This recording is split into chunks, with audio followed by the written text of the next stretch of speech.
हाँ जी, तो जो इम्पोर्टेंट टॉपिक हम कर चुके हैं that is time dependent Schrödinger wave equation. बोलो मैम जो बीकॉम फर्स्ट टाइम के री के फॉर्म भरे जा रहे हैं। बेटा, राहुल से पता कर लो। दूसरा है टाइम इंडिपेंडेंट। बेटा, आपका शेड्यूल आ गया है एग्जाम्स का, जो भी है फार्म भरे जा रहे हैं अपने साइट पे जाके चेक कर लेना।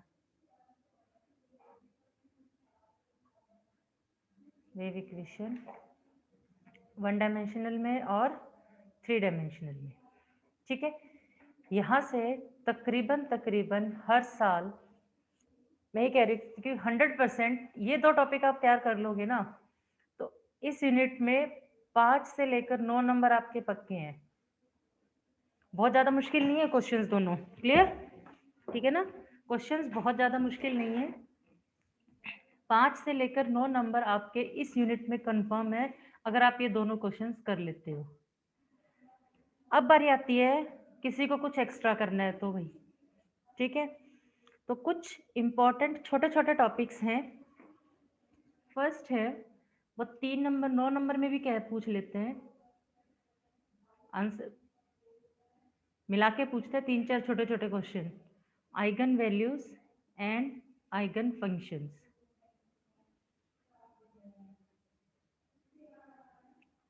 2 नंबर में पूछ लेगा। इसके साथ पूछ लेते हैं physical significance of wave function. उसके साथ ही वो पूछ लेते हैं नॉर्मलाइजेशन और नॉर्मेलिटी कंडीशंस। तो ये जैसे ये नहीं होता जैसे कि एक क्वेश्चन होते हैं उसके आगे 4 पार्ट होते हैं, 1 2 3 4 इस तरीके से, ठीक है। तो आज वो छोटे छोटे पार्ट्स हैं, क्वेश्चंस हैं, वो हम करेंगे। तो पहला जो हमारा आज का जो टॉपिक होगा that is eigen values and eigen functions. Notes में भेज दूंगी समझ लो, सुन लो, सीख लो जो भी है। ये कहते हैं कि जो स्क्रोडिंजर इक्वेशन थी जो हमने सॉल्व की थी, स्क्रोडिंजर इक्वेशंस के बहुत सारे सॉल्यूशंस हैं, मैनी सॉल्यूशन है, लेकिन सबके सब जो है वो सिग्निफिकेंट नहीं है।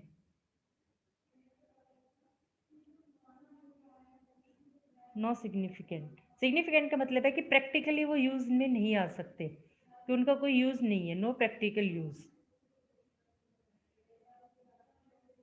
ठीक है। तो ये कहते हैं कि this solutions which have significance only for certain values and that values are called eigen values. तो आइगन वैल्यूज का पेपर में आप सिंपली जो लिख के आओगे उसमें आप यही लिखोगे, the significant solution of Schrodinger's wave equation, और ही लिखोगे the solutions which have significance values for significant, the solution have significance only for certain values called eigen values, and the function associated with that eigen value is called eigen functions, clear? Corresponding values of the wave function psi are called eigen functions, ठीक है। इसमें बस आपको इतना ही लिखना है। Next जो important topic है जो कि मैंने अभी देखा है एग्जाम में, ये हर बार आया हुआ है ये क्वेश्चन 3 नंबर में। जैसे वो आपसे ये पूछ लेता है derive time dependent Schrödinger wave equation and explain the physical significance of wave function. Physical significance of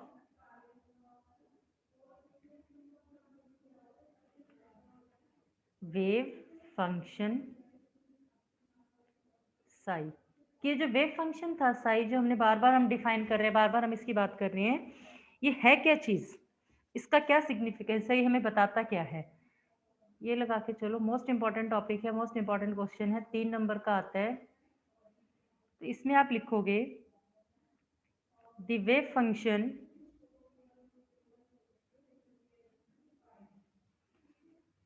psi r t which is a solution of Schrodinger equation.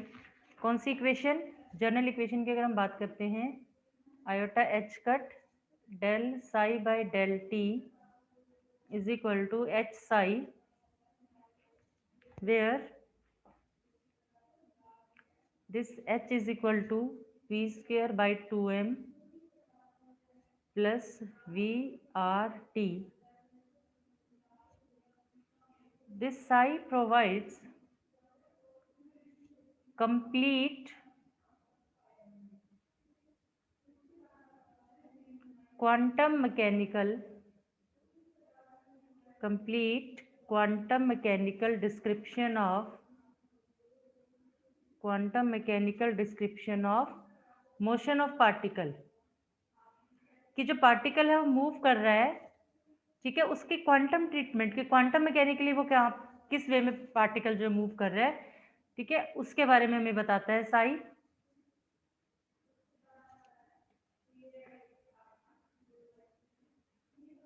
जिसकी पोटेंशियल एनर्जी V है. क्लियर? ठीक है. दूसरा जो है that gives complete knowledge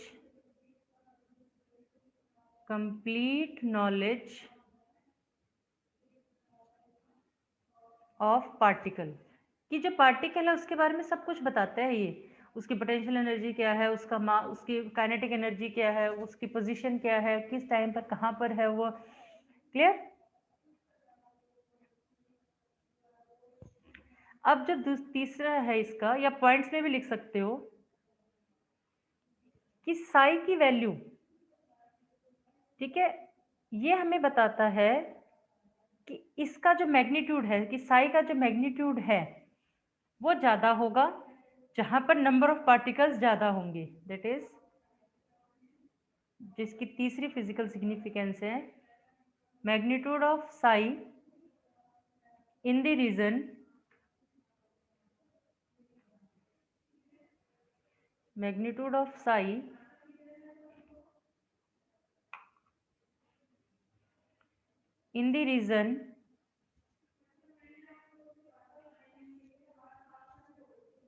where particles are more likely to present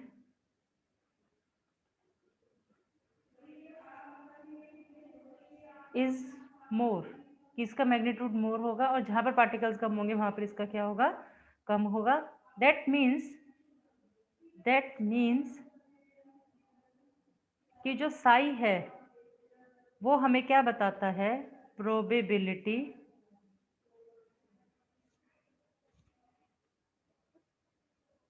Sai का magnitude, probability of finding the particle.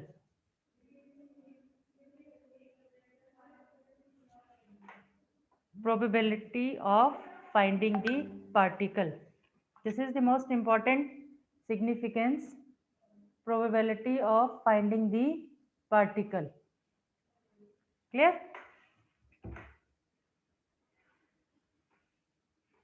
तो ये 3-4 हो गए इसके जो सिग्निफिकेंस है. नेक्स्ट जो हमारा छोटा सा टॉपिक आता है, normalisation of wave function.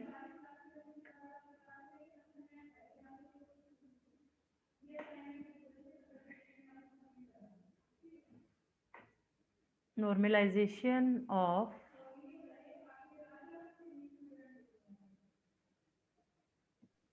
Wave function. ये कहते हैं कि जो स्क्रोडिंजर इक्वेशन है वो होमोजीनियस डिफरेंशियल इक्वेशन है, ठीक है. कहते हैं लेकिन, और ये जो फंक्शन, ये जो वैल्यू दे रखे इसका जो फंक्शन है साई, ठीक है, लेकिन कहते हैं जब हम इस साई को मल्टीप्लाई कर देते हैं किसी कांस्टेंट के साथ. अब देखो, जैसे अगर हम बात करते हैं डायरेक्शन की, अगर हम बात करते हैं, हम कहते हैं कि आप नॉर्थ में जाओ. हम अगर ये कहें कि आप 4 किलोमीटर नॉर्थ में जाओ या आप 5 किलोमीटर नॉर्थ में जाओ, तो इस केस में डायरेक्शन पे कोई फर्क नहीं पड़ेगा, डायरेक्शन आपकी नॉर्थ ही रहेगी. डायरेक्शन में फर्क कब पड़ेगा? जब आप उसको ये कहो कि आप 4 किलोमीटर नॉर्थ में जाओ और 5 किलोमीटर आप साउथ में जाओ। तो जैसे अगर हमने पहले केस में जो हम कांस्टेंट ऐड करते हैं किसी भी क्वांटिटी के साथ, तो अगर वो उस इक्वेशन को अफेक्ट नहीं करता, दैट मीन्स कि वो एक परफेक्ट इक्वेशन है, वो सेम इक्वेशन का सॉल्यूशन है। ठीक है, तो इसके लिए हमें क्या पता, इसके लिए हम क्या निकालते हैं, साई स्टार साई। साई स्टार क्या होता है ये मैं आपको भी बताती हूँ। साई की वैल्यू क्या ली थी हमने? सबसे पहले जो इक्वेशन हमने निकाली थी उसमें हमने लिया था कि psi is equal to A exponential iota के एक्स माइनस ओमेगा टी, ये होता है। और साई स्टार का मतलब क्या होता है कि जो एक्सपोनेंशियल वाली टर्म है वो नेगेटिव आ जाती है, that is a exponential minus iota के एक्स माइनस ओमेगा टी। तो साई स्टार साई। और अगर हम इसका मैग्नीट्यूड लेंगे तो मैग्नीट्यूड तो क्या होगा, मैग्नीट्यूड में जब हम बात करते हैं अगर हम मोड लेते हैं तो -1 का मोड कितना होता है? 1 होता है। -2 का मोड कितना होगा? 2 होगा। तो सिमिलरली जब हम इसका मोड लेते हैं तो साई स्टार साई ये बन जाता है साई स्क्वायर, और ये हमें देता है प्रोबेबिलिटी। ये हमें क्या देता है? प्रोबेबिलिटी। ठीक है, तो जो कंडीशन है of normalisation,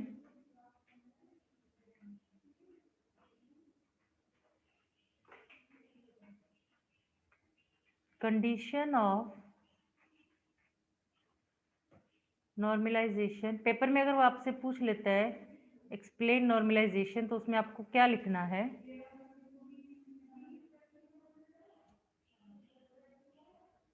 integration psi star R T psi R T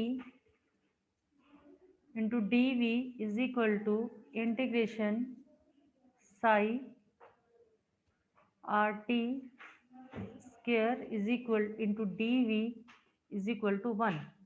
मतलब जब साई स्क्वेयर का, साई मोड स्क्वेयर का इंटीग्रेशन अगर हम करते हैं और वो 1 के इक्वल आता है, तब हमें क्या पता चलता है? That function is normalised wave function, that is normalised wave function. ठीक है, तो अब यहां से हम कैसे निकालेंगे? इन जनरल, तो जब हम इसको n से मल्टीप्लाई करेंगे तभी n नॉर्मलाइज्ड कांस्टेंट आएगा। अच्छा, साई जो होता है वो नॉर्मलाइज्ड नहीं होता, it is normalised, no normalised. तो इसको नॉर्मलाइज्ड बनाने के लिए हमने क्या किया है? एक कांस्टेंट लगा दिया जो कि इसकी इक्वेशन, इसके सॉल्यूशन को अफेक्ट नहीं करेगा। तो एक इसके साथ लगा दिया, एक इसके साथ लगा दिया, N psi D V is equal to 1। तो यहाँ से क्या आ जाएगा? एन स्क्वायर का मोड बाहर, psi star psi D V is equal to 1। तो ये यहाँ से क्या आ गया?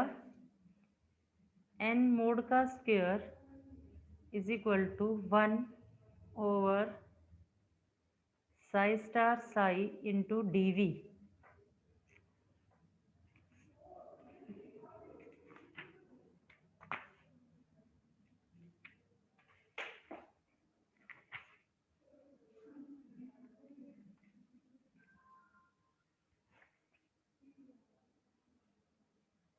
ठीक है,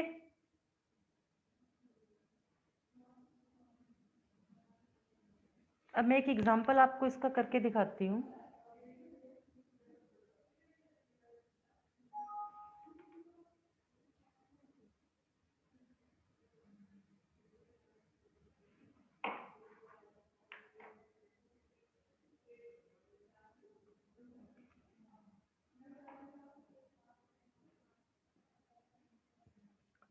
देखिए हमें एक फंक्शन दे दिया कि जो फंक्शन है साई एक्स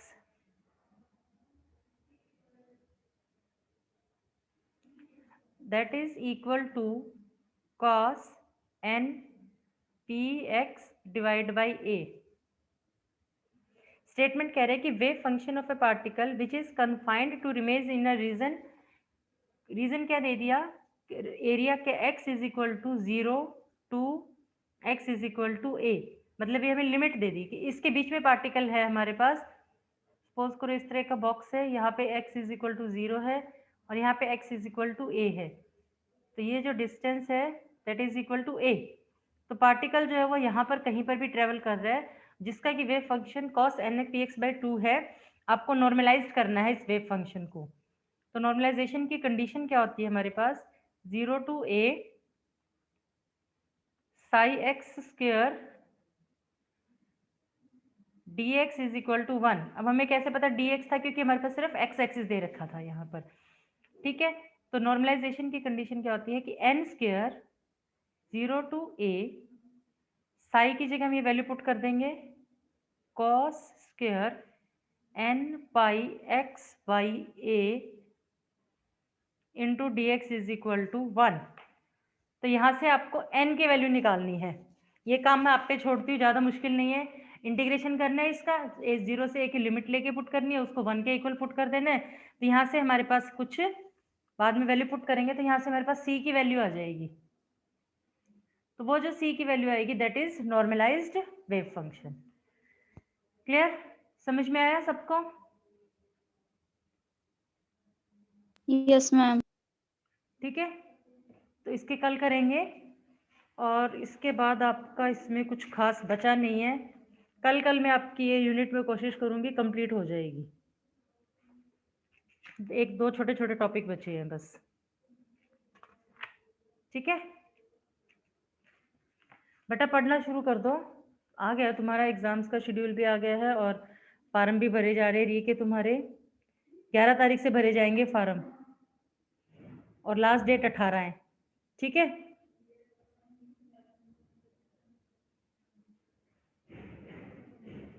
चलो ठीक है बेटा। Yes ma'am.